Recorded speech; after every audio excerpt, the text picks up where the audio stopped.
Alléluia. Dieu est merveilleux. Ainsi, 2 Timothée 2,10 nous dit cela. Qu'il nous faut supporter tout ce qui est mal, tout ce qui est injuste. L'apôtre Paul l'a dit à Timothée, lui donnant un conseil de père en fils.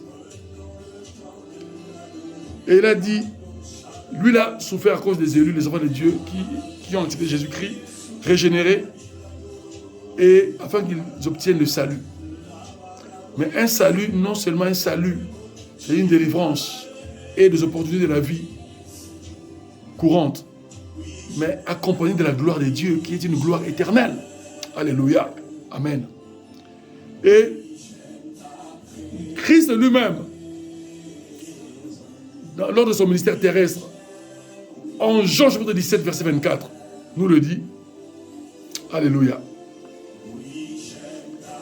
Il dit, Père, je veux que là où je suis, ce que tu m'as donné, soit aussi avec moi.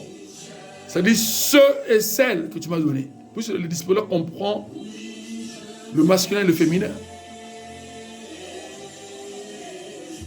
Mais dans l'écriture biblique, c'est toujours le masculin pluriel qui est dominant. Ou le masculin singulier qui est dominant. C'est-à-dire, Christ a fait une prière au Père, c'est-à-dire il est entré dans sa divinité profonde, dans sa personne du Père, qui est sa propre personne parce que lui il est le Fils. Il est lié avec le Père, il est lié avec le Saint-Esprit, il est lié à la personne du Père, et en parlant au Père, il parle aussi en même temps au Saint-Esprit. Il dit, ce que tu m'as donné, c'est-à-dire l'humanité disciple, l'humanité qui a cru et qui m'a fait confiance, qui m'a honoré en tant que tel, en tant que Messie universel, en tant que celui qui est venu la sauver. Accorde à cette humanité-là d'être avec moi au jour de ma gloire. Cette gloire-là commence quand? Au millénium, aux noces de l'agneau, commence cette gloire. Alléluia.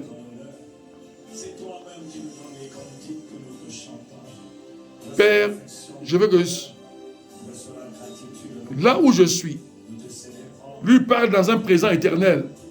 Là où je sais dire, il est déjà, il était sur terre, mais il était aussi au ciel. Pour dire autrement, là où ma place est de manière éternelle, c'est-à-dire dans mon règne éternel, que ceux-là aussi règnent avec moi. Alléluia. Amen. Il dit, Père, je veux que là où je suis, ce que tu m'as donné soit aussi avec moi, afin qu'il contemple ma gloire. Qu'il contemple ma gloire. Cette contemplation, c'est aussi vivre cette gloire. Participer et vivre cette gloire. Être glorifié comme lui par les anges. Amen. Celle que tu m'as donnée, c'est la gloire que tu m'as donnée. C'est la gloire que je possède en toi, que nous possédons ensemble. Père, Fils et Saint-Esprit, c'est ce qu'il veut dire. Parce que tu m'as aimé avant la fondation du monde. Dieu s'est aimé lui-même, il s'est auto-créé lui-même avant que tout existe, avant que les cieux et la terre existent. Dieu se connaissait lui-même et il s'aimait lui-même. Et il n'a pas été égoïste. Il a défini son amour. Il a partagé son amour par sa création. Amen. Et le plus grand amour à l'être humain, c'est-à-dire son lui-même. Alléluia. Mais morphologique, c'est-à-dire son lui-même avec des formes. Parce que Dieu n'a pas de forme, il est esprit éternel. Mais l'être humain a des formes. Dieu lui a accordé une forme anatomique. Alléluia. Donc, il dit, cette gloire que tu m'as donnée avant la fondation du monde. C'est-à-dire, autrement, Père, je veux vraiment que mes disciples soient comme nous, comme toi et moi, et régnant comme nous. dans le ciel éternel. Et régnant dans notre gloire éternelle. C'est ça, être incorporé dans la divinité. Fusionné avec le divin, avec Dieu, dans sa nature éternelle, divine, incomparable et incommensurable, c'est-à-dire éternelle. Amen. C'est ça le parallélisme. Vous voyez que c'est profond. Cette divinité que Dieu nous a transmise par Jésus-Christ. Alléluia. Ainsi, Jean 14, verset 3e, nous continuons ce parallélisme continuel. Les mêmes idées de la profondeur divine sur cette révélation de Dieu dans l'humanité et de l'humanité devenue divine et participant à la nature divine. Alors, Jean 14, verset 3e. Donc, Christ dit à ses disciples, il dit donc, si je m'en vais et vous prépare une place, je reviendrai et je vous prendrai avec moi, afin que là où je suis, vous y soyez aussi. Il a démontré à ses disciples que sa venue était un passage sur terre. Il devait finaliser sa mission pour libérer l'être humain de l'oppression satanique et de la mort éternelle, pour accorder à l'être humain la gloire sur terre et la gloire éternelle avec lui. Et il a dit, mon départ après ma résurrection, ce serait pour vous préparer une place, tout en continuant à régner sur vous et à régner sur toute ma création, sur toute la classe et les classes angéologiques. Alléluia. Et sur tout l'univers visible et invisible. Alléluia. Amen. Mais je vais vous préparer des places, c'est-à-dire des trônes. Chacun aura sa place de trône, son trône, qui est une place, une chaise, un fauteuil royal. C'est pour cela qu'il y aura des couronnements lors de la gloire de Dieu, lors de millénium. Il nous aura revêtu sa bague. Nous qui sommes encore fiancés de Jésus-Christ, mais qu'il appelle son épouse, parce que lui voit dans un présent éternel. Il est l'auteur de la foi. Il nous voit déjà avec lui. Mais c'est ceux et celles qui seront réellement et véritablement avec lui.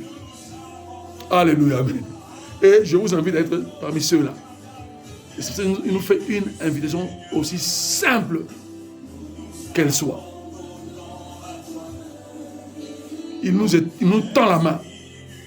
Il nous dit, qui que tu sois, viens vers moi et je vais t'embrasser avec mes bras de Père éternel, de Fils de Dieu qui est votre frère aîné, qui vous a donné le pouvoir de devenir enfant de Dieu, et du Saint-Esprit et l'Esprit éternel de Dieu qui vous enseigne la divinité pour que vous puissiez la garder et la vivre dans votre quotidien jusqu'au jour de l'extinction de votre vie physique pour entrer dans l'éternité et être dans l'attente de la résurrection lors de mon premier retour,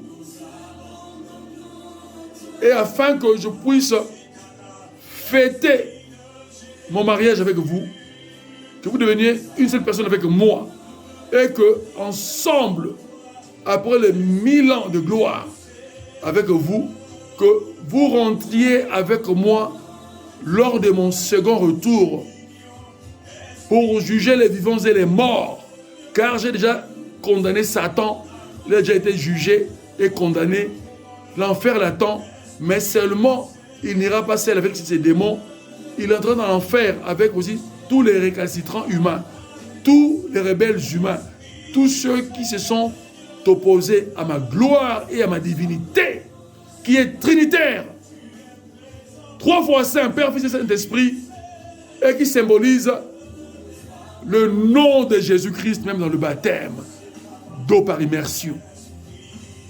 Alléluia. Voilà, il nous dit de lui faire confiance. Alléluia. Et dans ce parallélisme continuel, en Jean chapitre 12, verset 26, Christ nous dit encore, il dit maintenant, il parle à l'humanité, il parle à ses disciples, mais ce prédicat est continuel aujourd'hui, nous concerne aujourd'hui en tant qu'humanité entière, jusqu'à ce que l'humanité connaisse son extinction. C'est-à-dire, servir Jésus-Christ, être son ministre ou son administrateur. On est ministre, on est aussi administrateur des biens, meubles et immeubles de Dieu, c'est-à-dire du plan global de Dieu. Donc, et on est aussi, nous occupons aussi les fonctions de prêtre, c'est-à-dire sacrificateur de Jésus-Christ pour l'éternité, c'est-à-dire nous représentons le culte divin de Jésus-Christ, la personne divine de Jésus-Christ. Nous le vantons, nous la publions et nous enseignons à l'humanité qui est Jésus-Christ et comment élaborer une bonne relation avec lui. Parce qu'il appelle l'humanité à la relation parfaite, de manière diamétrale, mais sans opposition, mais avec accord. Alléluia, alléluia. Dieu soit magnifié. Alors, Christ dit au chapitre 12 de Jean, si quelqu'un me sert, qui qu'il soit, tu es homosexuel, tu reçois Jésus-Christ, tu abandonnes l'homosexualité parce que ça va t'y convaincre et t'aider. Tu vas reprendre ta masculinité correcte. Le XY que Dieu t'a donné pour vivre le XY chromosomiquement parlant dans tes gènes en tant qu'homme. La femme aussi vivra les XX dans sa constitution chromosomique humaine. Ainsi, chacun serait équilibré.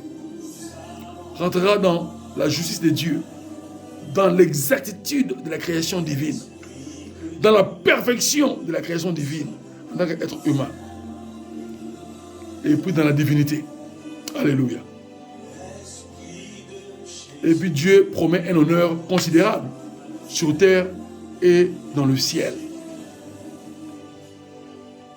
Il dit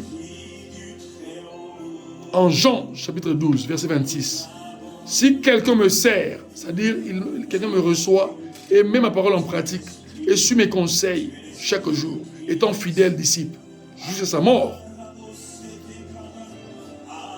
alors cette personne-là va me suivre. Qu'il me suive, c'est-à-dire suivre mes enseignements et les mettre en pratique. Alléluia. Et là où je suis, là aussi sera mon serviteur. C'est-à-dire, dans mon trône de gloire, il sera aussi à côté de moi. Ou elle sera aussi à côté de moi. Homme ou femme. Et puis il dit, si sincèrement, quelqu'un me sert, c'est-à-dire si quelqu'un me sert fidèlement, de manière sincère, le Père l'honorera. C'est-à-dire Dieu va honorer une telle personne. Mais lui-même, il est Dieu. C'est-à-dire, quand Jésus-Christ dit Dieu va le faire, le Père va le faire, c'est-à-dire c'est lui-même qui va le faire avec le Père et avec le Saint-Esprit. Ils sont constitués en trois personnalités qui définissent un seul Dieu. C'est ça qu'il veut que l'humanité comprenne. C'est ce qui a fait naître des religions, cette incompréhension de la Trinité. Ça, Satan a utilisé ce doute méthodique, théologique et évangélique pour avilir l'humanité, pour détruire l'humanité dans les concepts des religions. Celui qui ne croit pas à la Trinité, c'est un religieux. Même s'il a reçu Christ, il n'a pas reçu le vrai Christ. Parce que si tu ne crois pas à sa nature divine profonde, si tu ne connais pas, c'est Christ que tu pries. Alléluia. Renouvelons notre intelligence, obéissons simplement, et Dieu fera de nous sa gloire, une personne glorieuse sur terre et dans le ciel, au jour d'éternité. Alléluia. Amen. Si quelqu'un me sert, le Père l'honorera. Amen. Alléluia. Que cela soit ainsi. Amen. Que nous servions Dieu, Jésus-Christ fidèlement, pour que Dieu le Père, le Fils de Dieu et le Saint-Esprit puissent nous honorer de la nature divine. Alléluia. Amen. Et cet honneur commence sur terre et puis s'étend au ciel après la mort. Alléluia. Au jour de gloire. Ainsi, nous lirons aussi le 5e volet qui sera notre conclusion. Luc 23, 43. Ce que Jésus-Christ a dit encore par Luc, le médecin, son disciple qui était devenu aussi apôtre. Et c'est Luc qui a écrit le témoignage des livres des Actes des Apôtres. Alléluia. L'amour éternel, incomparable et incommensurable de Dieu en Christ Jésus, dans l'humanité ou dans l'humain. L'humain qui est devenu régénéré par le Saint-Esprit, c'est-à-dire transformé en Dieu sur terre, c'est-à-dire en enfant de Dieu, par le Saint-Esprit. Alléluia. Ainsi, il dit, c'était ce que Jésus-Christ a dit aux criminels qui étaient condamnés avec lui. Ils étaient 2. Qui ont été condamnés avec lui à la place de Barabbas. Le grand criminel était Barabbas. Mais les religieux, les chefs religieux juifs ont influencé le peuple à condamner Christ. Et les juifs qui ont condamné Christ, c'était des fanatiques de Moïse. Pas ceux que Christ, les milliers que Christ a délivrés. Ceux-là étaient devenus disciples, avaient cru en lui. Mais ceux qui ne croyaient pas en lui, avec l'influence maléfique des religieux juifs, de Caïphe, qui était le grand prêtre en ces temps-là, de Anne, également grand prêtre, et les autres ont dû condamner Jésus-Christ. Mais il fallait que cela ait lieu pour qu'il puisse finaliser son plan. Mais il avait dit, maudits seront ceux qui seront pour lui une occasion de chute. C'est-à-dire qui vont être un sujet de péché contre sa divinité. Alléluia. Alors, il dit, alléluia, Dieu est merveilleux, alléluia, il dit,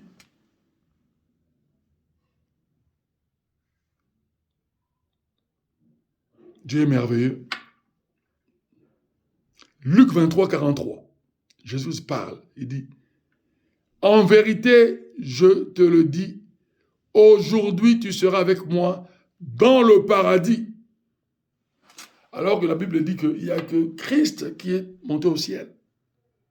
C'est un langage spirituel. Il a voulu dire que à partir de maintenant que tu as cru en moi, tu m'as honoré.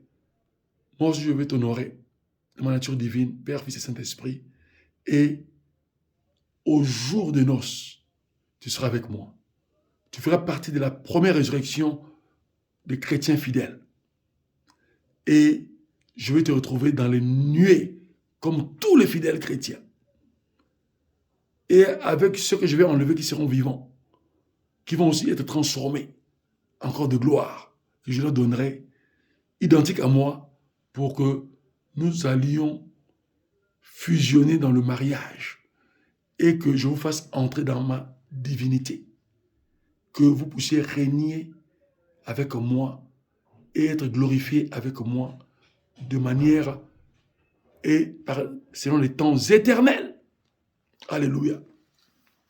Quelle gloire! Et Christ veut dire à tous ceux qui se sentent rejetés par la religion, il nous dit que lui n'est pas la religion, il est la divinité qui parle dans l'homme qui est venu racheter l'homme, comprendre les faiblesses de l'homme et faire de l'homme un fils de Dieu, une fille de Dieu sur terre.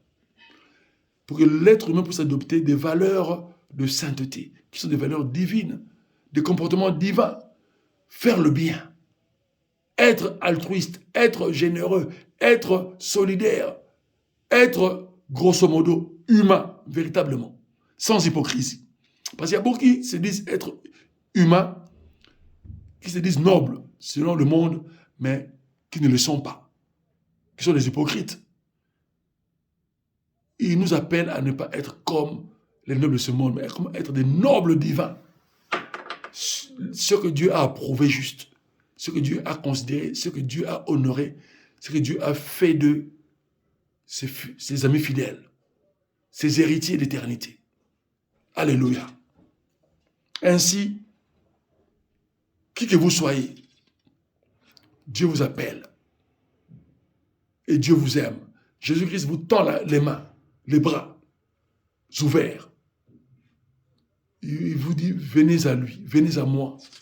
Je vous donnerai du repos. C'est-à-dire, là où vous avez des craintes, des doutes, là où vous êtes stressé, là où vous souffrez de la dépression chronique ou des maladies chroniques, quelque chose de la maladie, le cancer, la maladie, tout ce qui est maladie sclérose en plaques, la maladie des os, qui ronge les os, et toutes sortes de maladies, le sida et autres maladies. Il vous dit qu'il va vous donner du repos, c'est-à-dire la guérison. Il va terminer votre malheur. Il va vous donner à la place une joie intense de la vie, le goût de la vie, la paix et le bonheur qui concourent à votre vie sur terre. Ce bonheur-là, c'est d'avoir un bel emploi, un emploi stable, d'avoir une femme cohérente, d'avoir des enfants bien éduqués et qui sont en bonne santé. Et il vous promet d'enlever la malédiction dans votre destinée. Les malédictions qui menacent votre famille. Car toutes les familles de la terre sont menacées par les malédictions à cause du péché d'Adam et d'Ève, que Christ est venu réparer. C'est pour ça qu'il faut vivre en Christ et être guidé par le Saint-Esprit, l'Esprit de Jésus-Christ, pour être à l'abri de tous ces maux, à l'abri de tous ces fléaux qui font souffrir l'humanité depuis qu'elle existe, depuis que l'humanité a failli par la chute du péché originel d'Adam et d'Ève. Entrez dans la nouvelle régénération de Jésus-Christ. Soyez bénis. Jésus-Christ vous aime. Alléluia. Il m'aime. Moi, je vis son amour chaque jour. C'est merveilleux. Ça dépasse la joie des archimilliardaires sur cette terre. Ça dépasse la paix des archimilliardaires sur cette terre. Ça porte le succès plus que les joueurs de football qui sont des génies, que nous connaissons tous les noms actuellement. Ça porte plus de succès que les stars de Hollywood. La vie en relation avec Jésus-Christ. Je vous y invite. Il n'est pas compliqué. Si vous le dites dans votre cœur, sincèrement, dans votre pensée, et vous le dites, il faut prononcer des mots. Dire que Seigneur Jésus-Christ, je t'aime. Je veux te servir. Je veux être un enfant de Dieu. Sauve-moi. Automatiquement, il fera de vous un enfant de Dieu, fils ou fille de Dieu. Mais après, il faudra maintenant se nourrir et grandir en vivant une vie chrétienne cohérente, en fréquentant des églises correctes, parce qu'il y a beaucoup de fausses églises. Moi, c'est pour cela que par prudence et sagesse, j'ai pris la résolution de servir Dieu en solo, mais de transmettre la pensée divine que Dieu m'a instruite en ligne, sur les réseaux sociaux. C'est là où Dieu m'a dit, tu peux communiquer avec des millions, des centaines de millions de personnes. Ces mots qui touchent leur cœur. Ne regarde pas ceux qui font des likes, qui apprécient, qui aiment tes prédications ou tes enseignements. C'est bien, mais il y en a beaucoup qui seront touchés, mais sans pour autant mettre des likes. C'est ça qui est important, c'est ce que Dieu veut. Et Dieu vous rappelle qu'il vous aime de l'amour éternel. Frères et sœurs, amis. Alléluia. Ainsi que Dieu vous bénisse au nom merveilleux de Jésus-Christ. Je prie que cet enseignement puisse pénétrer vos consciences et inconsciences, puisse renouveler votre intelligence, puisse vous délivrer de tous les maux et de tous les programmes que Satan a établis dans votre cerveau et dans votre personnalité et vous transforme sur une nouvelle personnalité qui est divine, d'enfant de Dieu. Et que Jésus-Christ lui-même vous dirige par son Esprit Saint et vous façonne, vous redonne la joie que le monde ne connaît pas et n'a jamais connue, sauf les enfants de Dieu. Que Dieu vous bénisse abondamment. Que je proclame la guérison de tous ceux qui sont malades au nom de Jésus-Christ. Je proclame le rétablissement de tous ceux qui sont infirmes. Que Dieu, par sa puissance, sa miséricorde et ses miracles, vous guérissent et rendent vos membres fermes. Et peu importe votre situation, que Dieu vous visite. Et Dieu a aussi dit, il y a certaines personnes, leurs maladies, leurs infirmités, c'est pour la gloire de Dieu. Quand vous servez Dieu, même dans vos infirmités, devant Dieu, vous êtes apte spirituellement et physiquement. Même si vous-même vous voyez le contraire. Il va vous donner une aptitude divine à l'intérieur de vous et va faire de vous ses enfants.